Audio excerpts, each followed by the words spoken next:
Bueno, vamos a meternos de lleno en este análisis, porque la historia que os traigo hoy es francamente fascinante. Imaginaos por un momento a un tío inmenso, un auténtico gigante de más de 2 metros de altura, con una sensibilidad artística brutal y una mente matemática fuera de lo común. Os hablo de un pionero absoluto de la informática, un genio que literalmente sentó las bases de géneros enteros de videojuegos que hoy en día mueven miles de millones de euros. Pero aquí viene lo triste, su nombre ha quedado injustamente sepultado en el olvido, sin llevarse nunca el reconocimiento ni, bueno, el dinero que merecía. Así que hoy, en este recorrido, vamos a hacer justicia y a destapar quién fue realmente este titán de la programación. A ver, si os digo Wolfenstein, seguro que os vienen a la cabeza franquicias superventas, gráficos alucinantes, disparos por todas partes, ¿verdad? Y claro, casi todo el mundo le da el mérito de esta saga al mítico equipo de id Software allá por los 90. Pero, ¿y si os dijera que nos hemos saltado un capítulo crucial?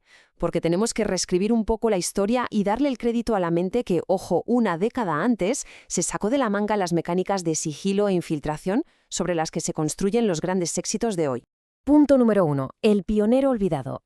Para encontrar a ese verdadero padre intelectual del que hablábamos, os presento a Silas Warner. Y ya os adelanto que Silas no era el típico informático de manual. Como os decía, era un gigante de 2 metros y 6 centímetros que mezclaba una cabeza prodigiosa para los números con un oído musical finísimo. De hecho, era un músico con muchísimo talento. Y claro, con este cóctel de habilidades, en 1978 se convirtió en el mismísimo primer empleado de una compañía pionera llamada Muse Software. Básicamente, él fue el motor que empujó a la empresa hacia un territorio completamente inexplorado. Su evolución en la industria fue meteórica, un auténtico cohete. Fijaos que no empezó haciendo jueguecitos sencillos. Venía de programar en los gigantescos mainframes Plato, creando juegos con terminales gráficas cuando los ordenadores personales casi ni existían.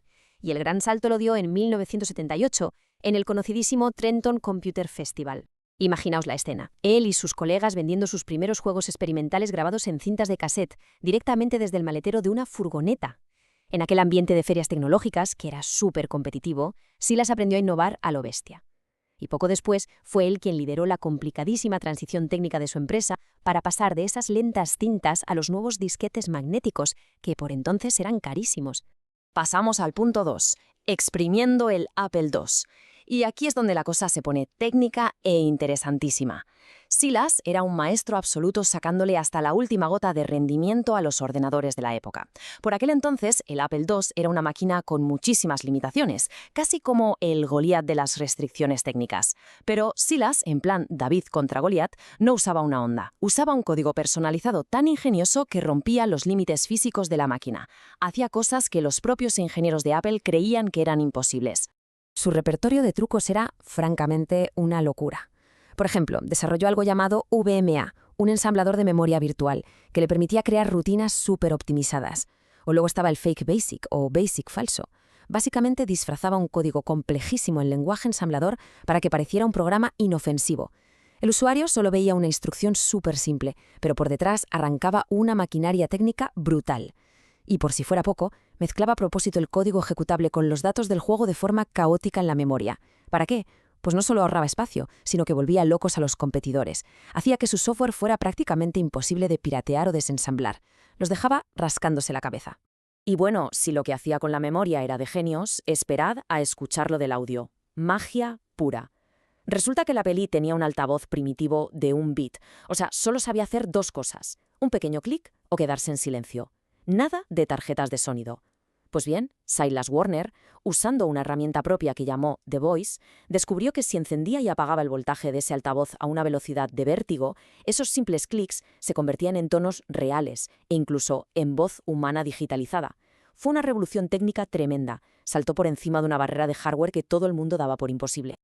¡Actum! ¡Halt! Imaginaos estar en el salón de vuestra casa en 1981 y que el ordenador os suelte eso. Esas palabras cobraron vida gracias a su invento. Silas se fue a un estudio, agarró el micrófono y con su propia voz profunda y retumbante grabó los gritos ásperos de los guardias alemanes del juego. Cuando un guardia te descubría, el ordenador soltaba ese ladrido digitalizado de golpe. Os podéis imaginar el susto. Ese detalle tan crudo y sorpresivo generó un nivel de inversión y tensión que jamás se había visto en un videojuego doméstico. Fue la primera vez que el sonido se usó como una herramienta de diseño fundamental. Y así llegamos a la tercera parte, el origen del sigilo. Porque toda esta virguería tecnológica acabó pariendo una verdadera obra maestra. Silas quería hacer algo distinto, huir de los típicos juegos de naves espaciales que saturaban el mercado. Y la bombilla se le encendió viendo un clásico del cine bélico de 1961, Los cañones de Navarone. Ya sabéis, esa peli donde un comando se infiltra silenciosamente en una fortaleza nazi. Bueno, pues Silas cogió ese concepto cinematográfico, lo tradujo a líneas de código y cambió para siempre nuestra forma de jugar. Así, señoras y señores, nació el mítico Castle Wolfenstein. El cambio de mentalidad fue brutal. Pensadlo, el estándar de la época, con juegos arcade como Berserk, era ir a saco. Corre, dispara todo lo que se mueva y sobrevive a base de reflejos. Pues el diseño de Warner hizo justo lo contrario. Te obligaba a ser metódico, a calcular, a sentir la tensión. Aquí el objetivo no era vaciar el cargador contra los enemigos. Se trataba de evadir, de esconderse y de usar la pistola solo como último recurso para lograr escapar. Si te ponías a disparar a lo loco, solo conseguías atraer a más guardias y cavar tu propia tumba. Y para que este concepto de infiltración funcionara, Warner se inventó unas mecánicas que hoy nos parecen evidentes, pero que entonces eran pura ciencia ficción. Tenías que robar uniformes de las SS para pasar desapercibido. Podías apuntar a los guardias por la espalda para cachearlos sin tener que matarlos. Incluso introdujo el agobio de perder segundos preciosos forzando la cerradura de un cofre buscando balas. Y todo esto sucedía dentro de un castillo de 60 habitaciones que, agarraos, se generaban de forma procedimental cada vez que jugabas. Vamos, que el juego era distinto en cada partida. Una proeza técnica alucinante. Cuarta parte. El declive de Muse. Lamentablemente, como a veces pasa, ser un genio de la tecnología no te asegura tener éxito en los negocios a largo plazo.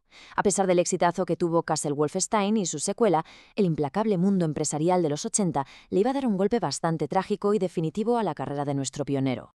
Y es que todo se fue al traste rapidísimo. Fijaos en los tiempos.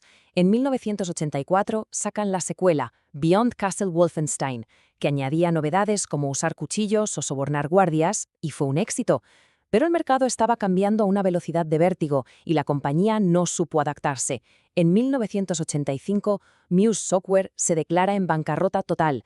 Cierran las puertas y todos los activos, incluyendo las marcas y los derechos de autor que Silas había creado de la nada, se malvenden en una subasta a un liquidador comercial de poca monta. De la noche a la mañana, Silas Warner se quedó sin su propiedad intelectual. $5.000. Parad a pensarlo un segundo. Por esa auténtica calderilla, a principios de los 90, la gente de id Software le compró legalmente la marca Wolfenstein a ese liquidador. Y con esa minúscula inversión, rescataron el nombre. Tomando prestadas las ideas de Silas, dejaron atrás las limitaciones del Apple II y crearon un revolucionario motor en 3D. Y así nació Wolfenstein 3D, redefiniendo la industria por completo y construyendo una franquicia que acabaría generando millones y millones de dólares. Y aquí viene el golpe de realidad. $0. Nada. Eso fue exactamente lo que cobró Silas Warner en concepto de regalías. Mientras la marca que él inventó y el género que ayudó a parir se convertían en una mina de oro multimillonaria, el padre de la criatura no vio ni un solo céntimo. Simplemente porque había perdido los derechos legales cuando su antigua empresa colapsó. Un contraste que, la verdad, rompe el corazón. Lo que nos lleva al punto 5 y a la última parte de este análisis. Un legado sin recompensa. Y es que el final de la historia de Silas Warner es muy duro. En lugar de estar disfrutando en un yate, como cabría esperar del creador de semejante mito moderno, sus últimos años estuvieron llenos de adversidades. Tuvo que enfrentarse a una grave enfermedad renal y a unos problemas económicos enormes. Este gigante, un verdadero arquitecto del software moderno, falleció en 2004 con apenas 54 años, viviendo en unas condiciones financieras súper precarias. Pero ojo, hay que dejar una cosa muy clara. No haberse hecho rico no borra ni de broma su inmortalidad en la historia de la tecnología. Su legado es brutal y abarca 1000 cosas. La inteligencia artificial que programó para su primer juego, Robot War, era tan avanzada que se usó en universidades para enseñar programación. Sus transcripciones digitales de Mozart, Arela Poli, fueron una obra de arte que la comunidad aún conserva con mimo. Y, por supuesto, plantó la semilla y las bases filosóficas del género del sigilo y de los juegos de disparos tácticos que hoy dominan el mercado. Además, el respeto que le tienen los grandes genios actuales de la industria es monumental. Los mismísimos creadores de Wolfenstein 3D, id Software, siempre fueron súper transparentes con su admiración. De hecho, antes de hacer su juego, contactaron personalmente con Silas para pedirle su bendición, por así decirlo. Y el mítico John Romero siempre ha calificado a Castle Wolfenstein como el, y cito textualmente, shooter de sigilo original. Un homenaje precioso para el hombre cuya visión lo hizo todo posible. Silas Warner nunca tuvo la fama, ni el dinero, ni las portadas de los grandes iconos tecnológicos que todos conocemos hoy. Pero sin su mente brillante, el mundo de los videojuegos tal y como lo entendemos hoy simplemente no existiría. Y esto nos deja con una reflexión bastante profunda para terminar. ¿Dónde reside realmente el valor de lo que dejamos atrás? ¿En una cuenta bancaria llena de ceros o en esa genialidad silenciosa que de repente cambia el mundo y permite que otros sigan construyendo? Desde luego es algo digno de pensar sobre este gigante inolvidable. Hasta la próxima y gracias por acompañarnos en este viaje.